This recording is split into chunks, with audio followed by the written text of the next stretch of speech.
All right, it's week number 2, back day. Grab some weights, grab your heavy-ish weights this week. Don't forget, if you can, I have a 135-pound dumbbell, not 135, and I have a set of 15s. That's what I use today, and a band.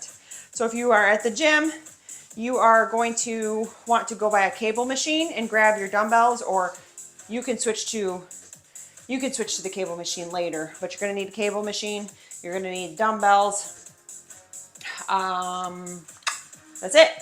So moderate and a heavy-ish if possible, and then a band for at home. All right, so the first thing you're going to do is alternating dumbbell deadlifts for 20. That means you're going 10 each side.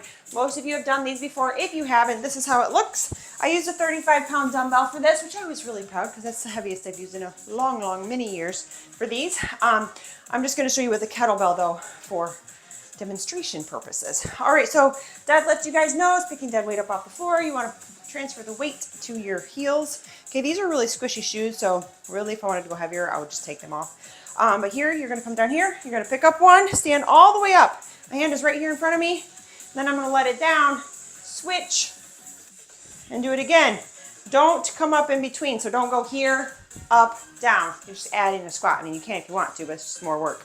Okay, here, 1, switch, 2, switch. My chin stays tucked, okay? That way I'm not kind of overextending my back. You're going to feel it in your back and your legs and your booty. All right, so that's 20, 10 each side.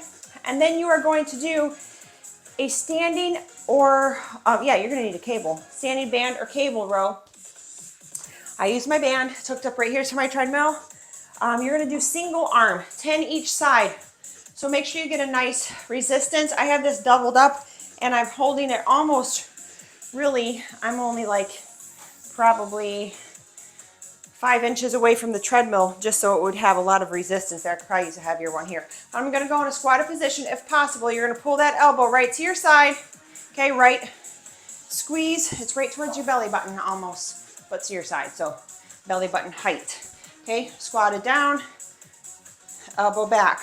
Okay, so you're getting that bottom part of your lat, the bottom part of your back right there by your waist. If you can't squat down, you can do these seated, especially if you're at the gym. If you're on a cable, do one-arm cable rows. Megan, I know you take these to the gym.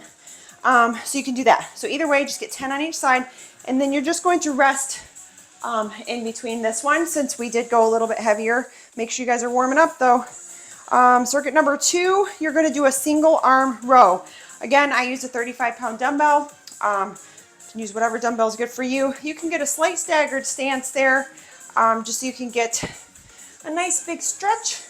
If you're using a kettlebell like this, you can touch the floor with their dumbbell, but you don't want to overextend your shoulder too much. Here, again, you're pulling, sticking that weight right back in your pocket. Okay, just think of that, kind of starting a lawnmower, whatever you got to think of. Here, you can put your hand on this leg, or you can put it out, whatever is best for you. You can get the work going in your back. 10 on each side. If you guys have problems with that, please let me know. We need to know so we can help you.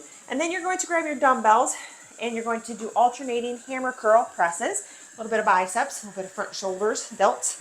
All right, so here, 1, 2, all the way to 20.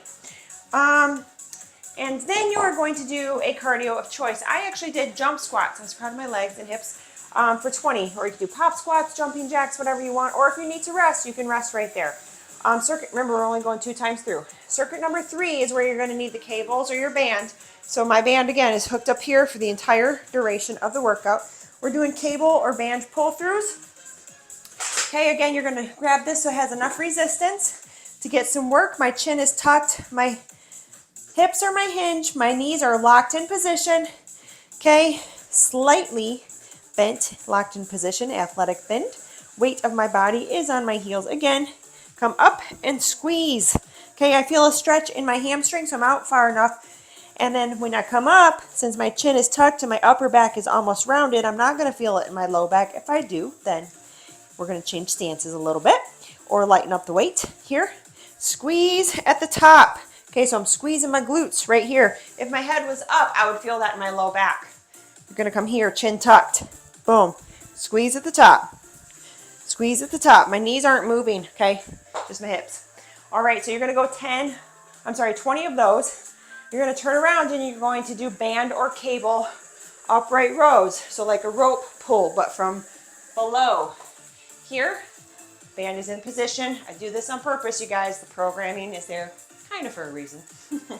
All right, so we do rear delts a lot this week in different areas, but this one we're working a little bit the bicep when you come up this way, and rear delts, so keep it in the back part of your shoulder, your upper back, a little bit of traps up there, down with the resistance band or the cable. You're controlling it on the way down and the way up, so you get work all the way through. Okay, if we're pausing at the top, we're getting 20, and then you're going to do cardio again. I did jumping jacks. The last and final circuit, you're on the floor. There's no weights. You're going to do a plank, donkey kick. If you can't do a plank, then you're just going to do a donkey kick. So you're going to hit your booty a little bit. If you're at the gym, feel free to use a donkey kick machine.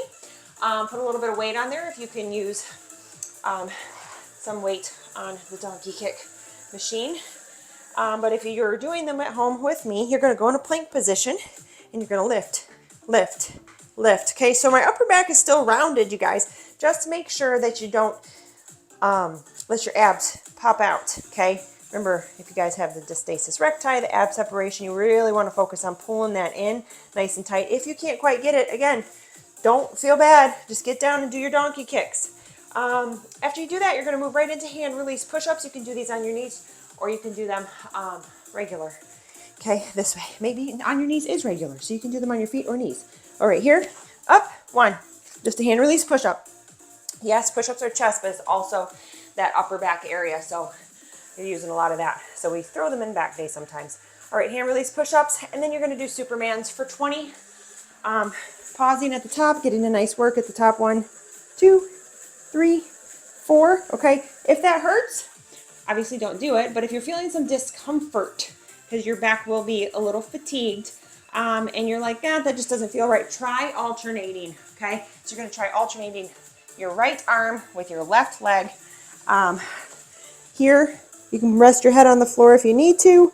Okay, and you're just going to come up 1, alternate 2, alternate 3, and just count to 20, so get 10 each side if you can't do regular Superman, or if it's bringing you some discomfort, or even if you're just feeling a little fatigued because we've worked back already. That's why that's at the end of the workout today. So anyway, that is it. It's back day. Week number 2. It was a good week this week. Make sure you guys are warming up beforehand. So whether you are walking on the treadmill while you're watching this, or you are just warming up in general, whatever you're doing, and make sure you do a little bit of a cool down before you work out. I do advise that you drink some water, get a little bit of protein. A lot of you guys have asked. Protein and carbs, preferably, maybe a fruit and a shake or something of that sort. I like coffee with my protein. And then afterwards, carb and protein again, and throw a little bit of fats in there if you want. No need to get super crazy about counting though. We'll talk about that another day. Have a great workout.